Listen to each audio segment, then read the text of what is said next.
Welcome to the video. This mixed media tutorial shows you how to make a 1/12 scale illustration of the color changing flower experiment. Materials for the project are listed in the description box below this video.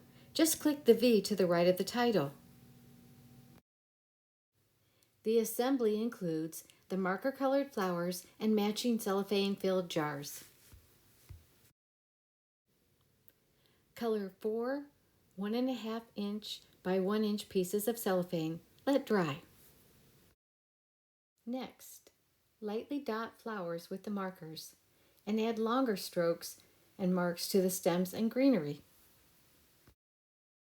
When the cellophane is dry, cut it to fit inside jars, about a quarter less than the jar height.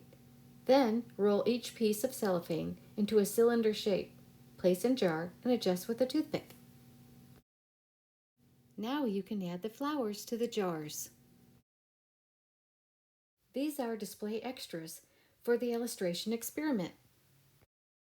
I hope you enjoyed the video and are inspired to make the color changing flower illustration. Thank you for watching.